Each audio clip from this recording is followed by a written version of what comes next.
I want to know who you are. You won't tell me your name. You won't tell me if you're bonded. You're a public official. Are you bonded? Mr. Durham, I'm not going through it. Mr. Durham, I'm not going through that. You got to give me your bonding information, name, address, and your policy number so I can make sure you're adequately insured. I'm not driving ever again in life. I travel, so I don't need a license to travel. Are you honoring your oath, sir? I don't know what the purpose. I'm not here to answer your questions. I can tell you that, Mr. Durham, as far as regarding questions that don't have anything to do with the arraignment. State your full name, Mr. Durham. Renzo of the family Durham. Here.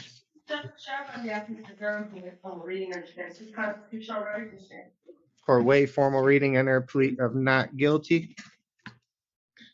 Welcome back. Today's courtroom moment is one of the most unusual I've seen in a long time.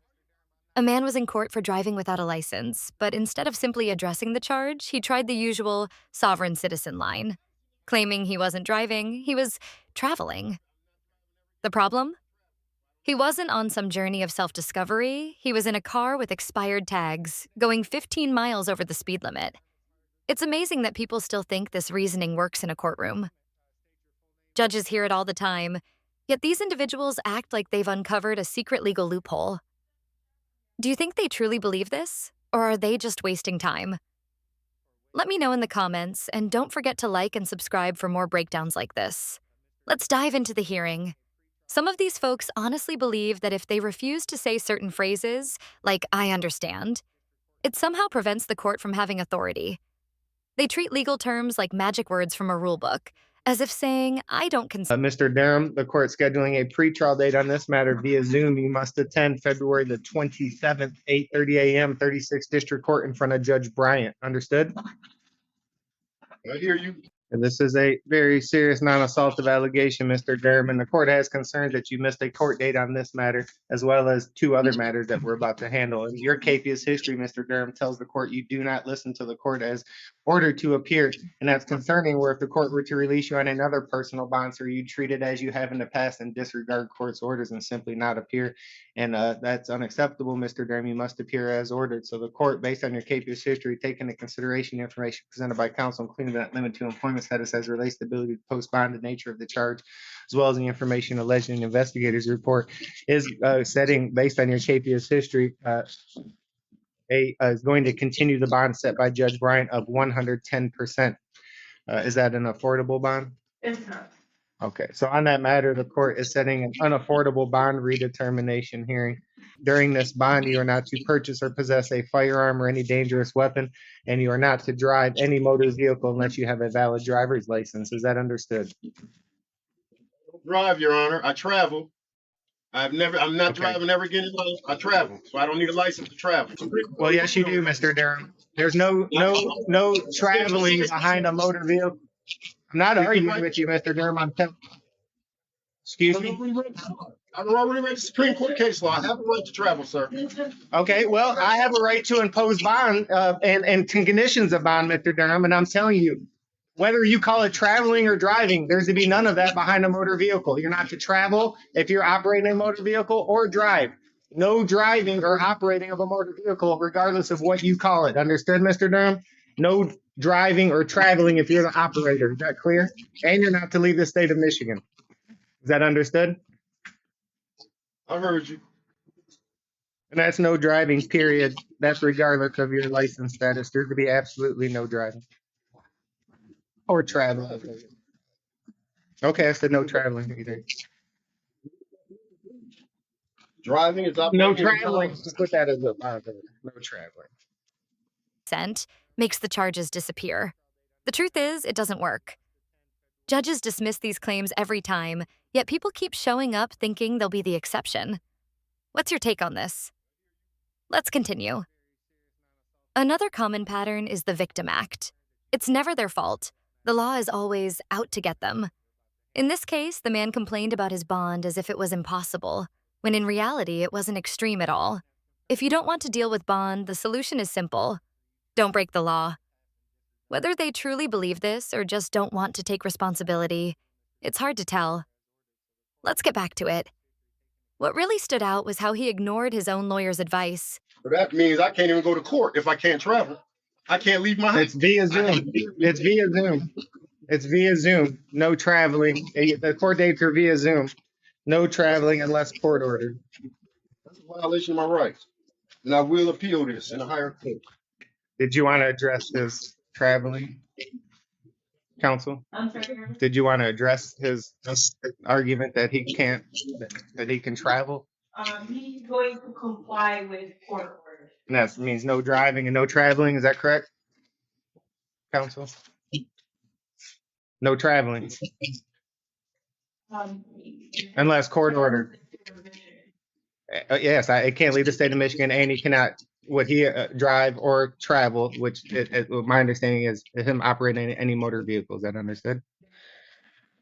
Thank you. Okay, Mr. Durham, this is a very serious allegations. Again, you have a capious history on this matter. The bond was set by the judge when you failed to appear. You have a number of capious histories on this matter. It looks like you were originally given a personal bond, then you failed to appear on about September 1st of 2022, given a 10,000 cash surety, and then you failed to appear again December 14th of 2022, and then a judge will give you another 10,000 cash surety. I, as a magistrate, as counsel stated, have no, one moment, I'll let you address the court. One moment, Mr. Durham. Have no authority to amend the capious bond as set by the judge for your failure to appear. So for that reason, the bond is going to be continued as set by the judge of December 14, 2022 in the amount of $10,000 cash surety. During this bond, you are not to purchase or possess a firearm or any other dangerous weapon. No driving, no traveling unless court ordered.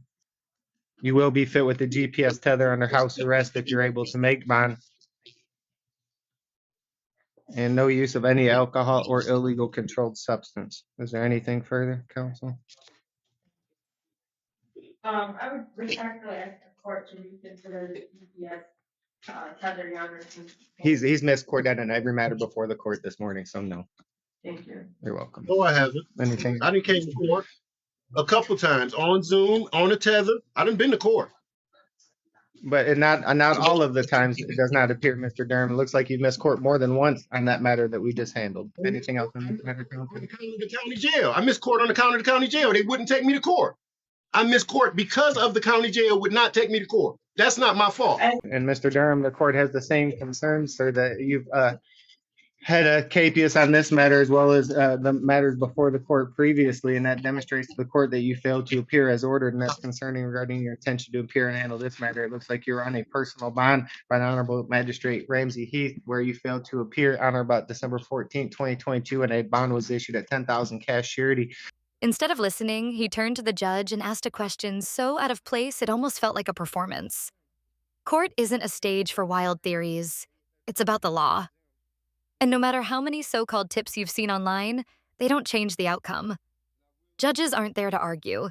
They're there to keep order. That's why it's surprising that people still try the same approach even though it never works. Let's continue with the case.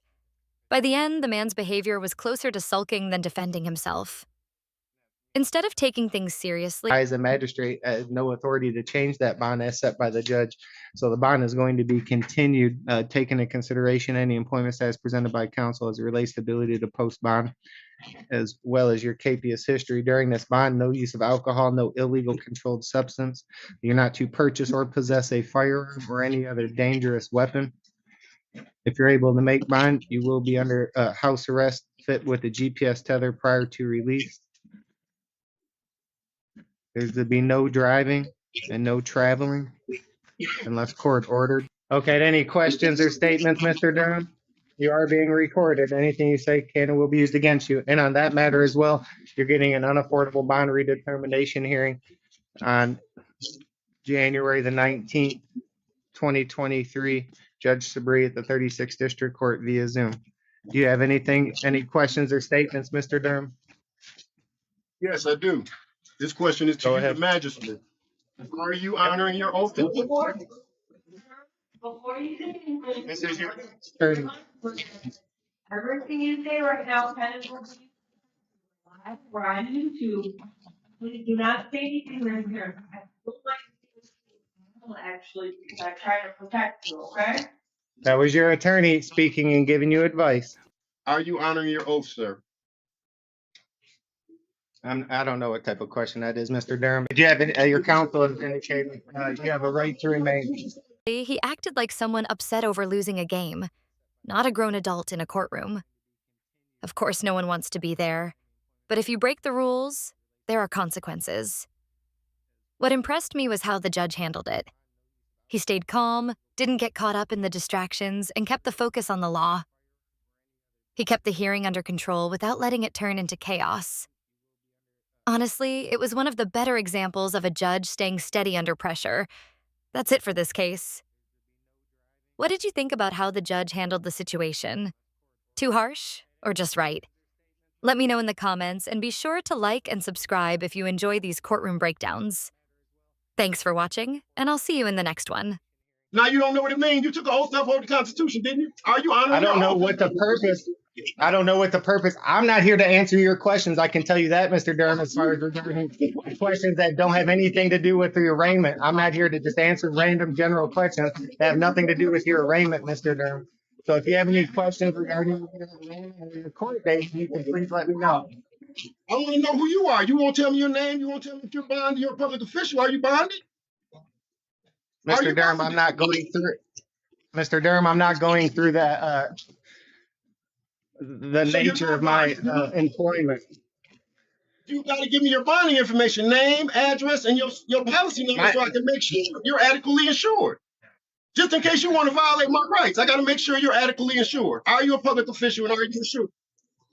My name is Chief Magistrate Wilfred Prepare. I've answered that question regarding binding, Mr. Durham. That's not something that's going to be addressed today. So you're not going to put that on the record. I'm just not entertaining a question that makes no sense during the arraignment, sir. It makes no sense to ask you if you're bonded. And what's your bonding If information? this That makes don't you make no happy, sense. Mr. Durham. I'm bonded if that makes you happy, Mr. Durham. I do have a valid, as indicated by statute. Mr. Durham, I'm not getting back and forth. Counsel, do you have anything further with Mr. Durham? How about the number of the bonding company? Can I have any of that so I can contact them? I got to be able to contact them. No, Mr. Durham, I'm not. I gave you, I let you know I was bonded. My name is Chief Magistrate Cleric at the 36th District Court. That's the information. Okay, Counsel, we can try anything further. Mr. Durham, I've said more than once, we're not going through that here today on the record. So, Mr. Durham, if you have any questions about your arraignment or court date, otherwise, we're through with the arraignment. Counsel, do you have anything further? To give me the name of the bonding company. Unless you have anything else, Mr. Durham, we're through with the arraignment. Amazing.